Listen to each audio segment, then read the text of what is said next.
প্রবাদ আছে, অঢেল ধনেও অঢেল মন থাকে না, আর শূন্য থলেতে তো ঢোলও বাজে না। বাংলাদেশের বর্তমান অর্থনীতির হালচাল যেন ঠিক সেই শূন্য থলেটির মতো। বাইরে থেকে যতই রঙিন লাগুক, ভেতরের টানাটানি। রাষ্ট্র নামক এই বিশাল যন্ত্রটি আজ এমন এক অবস্থায় এসে দাঁড়িয়েছে যেখানে আয় ব্যয়ের খাতা মিলাতে গিয়ে হিসাবরক্ষক নিজেই হাঁফিয়ে উঠেছেন। কাঙ্ক্ষিত রাজস্ব আয় নেই, এই একটি বাক্যেই যেন গোটা কাহিনীর সারাংশ লুকিয়ে আছে।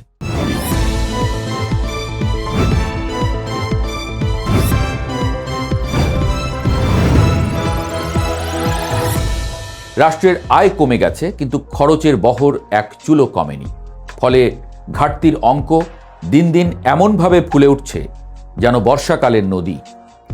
আন্তর্জাতিক মুদ্রা তহবিলের ঋণের কিস্তিও সময় মতো পাওয়া যাচ্ছে না, কারণ শর্ত পূরণে ব্যর্থতা। অর্থাৎ বাইরের দিক থেকেও যে সহায়তার আশ্বাস ছিল, তাতেও অনিশ্চয়তার মেঘ জমেছে। ফলে সরকারের তহবিলে এখন হাত খুলে খরচ করার মতো টাকা নেই, ধারকর্জই একমাত্র ভরসা। এরই মধ্যে ব্যাংক থেকে রেকর্ড পরিমাণ ঋণ নেওয়া হয়ে গেছে, যেন সংসারের বড় ছেলে বারবার মহাজনের দরজায় কড়া নাড়ছে। উন্নয়ন সহযোগীদের কাছেও চাওয়া হয়েছে $3 বিলিয়ন ঋণ।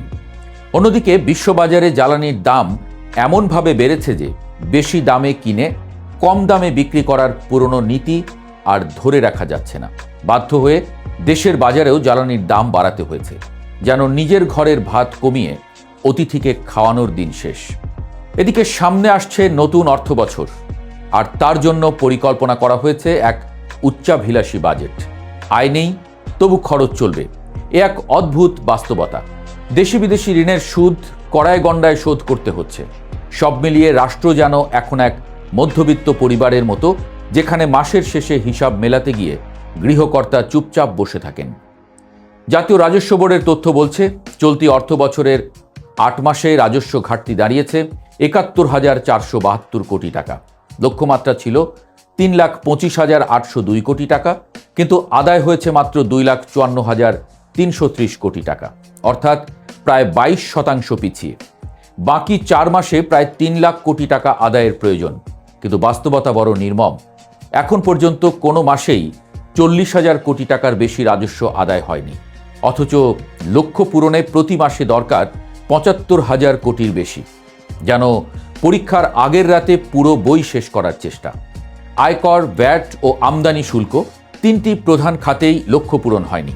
আয়কর খাতে ঘাটতি সবচেয়ে বেশি। করদাতাদের বড় অংশ এখনও কর নেটের বাইরে। প্রায় 1,28 লাখ টিআইএনধারীর মধ্যে মাত্র 46 লাখ রিটার্ন জমা দিয়েছেন। এই চিত্র কর ব্যবস্থার দুর্বলতাকে নগ্নভাবে প্রকাশ করে। অন্যদিকে আমদানি কমে যাওয়া, ব্যবসার ধীরগতি, সব মিলিয়ে ভ্যাট আদায়ও কমেছে, কিন্তু খরচ তো থেমে থাকছে না। রাষ্ট্রের কর্মচারীদের বেতন ভাতা, অবকাঠামো উন্নয়ন সবই চলতে থাকে। ফলে সরকার বাধ্য হয়ে ব্যাংক ব্যবস্থা থেকে ধার করছে।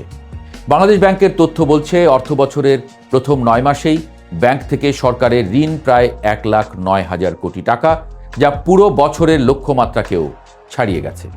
শুধু জানুয়ারি থেকে মার্চ এই 3 মাসেই নেওয়া হয়েছে প্রায় 56,000 কোটি টাকা। বিশ্লেষকরা বলছেন, এই প্রবণতা অব্যাহত থাকলে বেসরকারি খাত ঋণ পাবে না, বিনিয়োগ কমে যাবে, কর্মসংস্থান থমকে যাবে, জিডিপি প্রবৃদ্ধির হারও আরও নিচে নেমে আসবে। অর্থাৎ রাষ্ট্র নিজেই এমনভাবে ঋণ নিচ্ছে যে অন্যদের শ্বাস নেওয়ার জায়গা সংকুচিত হয়ে যাচ্ছে। বিদেশি ঋণের অবস্থাও কম গুরুতর নয়। বর্তমানে দেশের মোট বিদেশি ঋণের পরিমাণ 23 লাখ কোটি টাকারও বেশি। এর মধ্যে নতুন করে প্রায় $300 কোটি ঋণ চাওয়া হয়েছে, অথচ আগামী 5 বছরে প্রায় $26 বিলিয়ন বৈদেশিক ঋণ শোধ করতে হবে, যা অতীতের তুলনায় অনেক বেশি। আইএমএফের থেকে $4.75 বিলিয়ন ঋণ নেওয়া হলেও পরবর্তী কিস্তি নিয়ে অনিশ্চয়তা তৈরি হয়েছে। শর্ত পূরণ না হওয়ায় সংস্থাটি নিশ্চয়তা দিচ্ছে না, ফলে বাজেট বাস্তবায়নে ঝুঁকি বাড়ছে।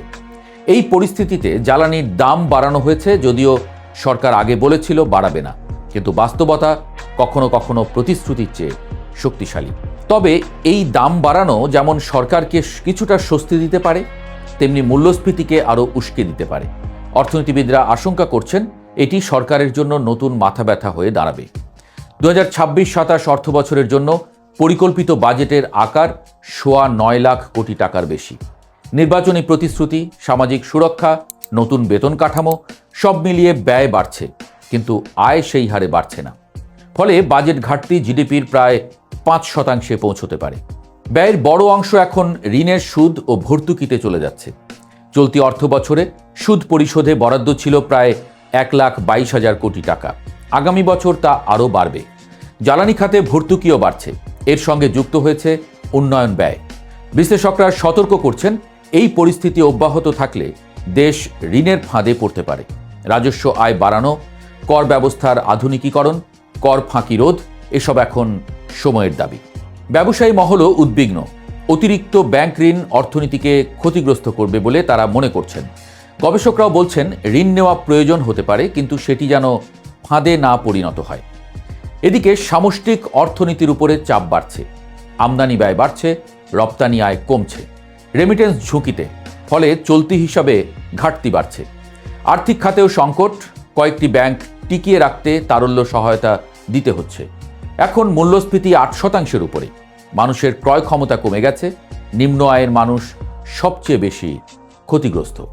ফলে বাজারে চাহিদা কমছে, উৎপাদন কমছে, বিনিয়োগ কমছে। একটি দুষ্টচক্র তৈরি হচ্ছে। প্রবাসী আয় কিছুটা স্বস্তি দিলেও রপ্তানি দুর্বল। এর মধ্যে মধ্যপ্রাচ্যের যুদ্ধ নতুন ঝুঁকি তৈরি করেছে। জ্বালানির দাম বেড়েছে, টাকার অবমূল্যায়নের আশঙ্কা বাড়ছে, মূল্যস্ফীতি আরও বাড়তে পারে। সব মিলিয়ে অর্থনীতি এখন এমন এক মোড়ে এসে দাঁড়িয়েছে, যেখানে পুরনো সমস্যার সঙ্গে নতুন সংকট যুক্ত হয়ে এক জটিল পরিস্থিতি তৈরি করেছে। এই পরিস্থিতি থেকে বের হতে হলে প্রয়োজন সুসংগঠিত নীতি, কাঠামোগত সংস্কার এবং সবচেয়ে বড় কথা, আস্থা পুনরুদ্ধার। মূল্যস্ফীতির গল্পটা শুরু হয়েছিল কোভিডের সময় থেকে। তারপর নানা ঘাত প্রতিঘাতে তা এখনও উচ্চ পর্যায়ে। বর্তমানে মূল্যস্ফীতি 8.71%, আর মজুরি বৃদ্ধির হার 8.09%। অর্থাৎ মানুষের আয় যতটা বাড়ছে, ব্যয় তার চেয়ে দ্রুত বাড়ছে। ফলে বাস্তব আয় কমে যাচ্ছে। মানুষ খরচ কমাচ্ছে, সঞ্চয় বাড়াতে চাইছে। এতে বাজারে চাহিদা কমছে, উৎপাদন কমছে, বিনিয়োগ কমছে। একটি চক্র তৈরি হয়েছে, যার মধ্যে অর্থনীতি নিজেই ঘুরপাক খাচ্ছে। এখানেই আসে সরকারের বড় দ্বন্দ্ব। মূল্যস্ফীতি কমাবে না কর্মসংস্থান বাড়াবে? কারণ এই দুইয়ের মধ্যে সম্পর্কটা অনেকটা বাচ্চাদের দুই পেশে দোলনার মতো। একদিকে চাপ দিলে অন্য দিক উঠে যায়। মূল্যস্ফীতি কমাতে সুদের হার বাড়াতে হয়, তাতে বিনিয়োগ কমে, কর্মসংস্থান কমে। আবার কর্মসংস্থান বাড়াতে অর্থের যোগান বাড়ালে মূল্যস্ফীতি বাড়ে। ফলে সরকার যেন একসঙ্গে দুই দিক সামলানোর চেষ্টা করছে, যা সহজ কাজ নয়। এই অবস্থায় বিশেষজ্ঞরা বলছেন, এখনই প্রবৃদ্ধির পেছনে ছোটা ঠিক হবে না। আগে দরকার স্থিতিশীলতা। কারণ ভিত্তি দুর্বল থাকলে প্রাসাদ যত উঁচুই হোক টিকে থাকে না। টানা 3 বছর জিডিপি প্রবৃদ্ধি কমেছে। 2024-25 অর্থ বছরে তা নেমে এসেছে 3.49%। এই বাস্তবতায় শুধু বড় লক্ষ্য ঘোষণা করলেই হবে না, প্রথমে মাটি শক্ত করতে হবে। এদিকে দারিদ্র আবার মাথা তুলেছে। বিশ্বব্যাংকের হিসাবে দারিদ্র্যের হার এখন 21.2%। অর্থাৎ প্রায় 3,60,00,000 মানুষ দারিদ্র সীমার নিচে। মানুষের আয় কমেছে, জীবনযাত্রার ব্যয় বেড়েছে। ফলে নতুন করে দারিদ্র্যের সংখ্যা বাড়ছে। প্রবৃদ্ধি থাকলেও তার সুফল সবার কাছে পৌঁছাচ্ছে না। এটাই সবচেয়ে বড় সমস্যা। আয় বৈষম্য এখন এক বড় মাথা ব্যথা। দেশের মোট আয়ের বড় অংশ এখন অল্প কয়েকজনের হাতে কেন্দ্রীভূত। অনুপাত প্রায় 0.50 ছুঁই, যা উচ্চ বৈষম্যের ইঙ্গিত দেয়। মধ্যবিত্তের অংশ কমে যাচ্ছে, ফলে ভোক্তা চাহিদাও কমছে। অর্থনীতির গতি স্লথ হয়ে পড়ছে। কর্মসংস্থানের চিত্র আরও উদ্বেগজনক। বিপুল সংখ্যক তরুণ শ্রমবাজারে প্রবেশ করলেও পর্যাপ্ত চাকরি তৈরি হচ্ছে না। যারা কাজ পাচ্ছেন তাদের অনেকেই কম উৎপাদনশীল খাতে যুক্ত হচ্ছেন। শিল্প খাত বাড়লেও সেখানে কর্মসংস্থান বাড়ছে না। এক ধরনের কর্মসংস্থানহীন প্রবৃদ্ধি। বিনিয়োগের ক্ষেত্রে সবচেয়ে বড় বাধা এখন আস্থাহীনতা।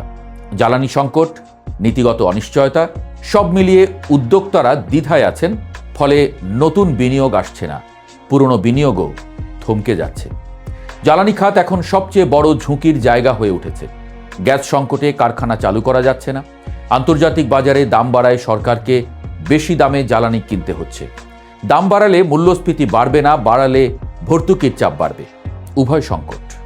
এই পরিস্থিতিতে সুদ হার কমানো নিয়েও বিতর্ক আছে।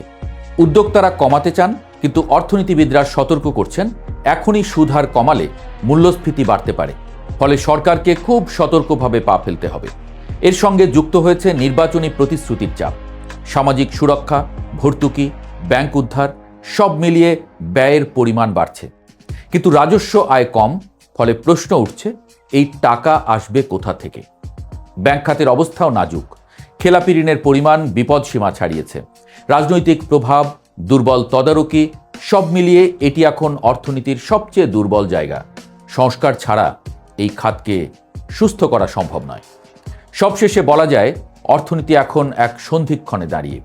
সামনে পথ আছে, কিন্তু সেই পথে কাঁটা অনেক বেশি। স্থিতিশীলতা ফেরানো, আস্থা পুনরুদ্ধার, বিনিয়োগ বাড়ানো, এই তিনটিই এখন মূল চাবিকাঠি।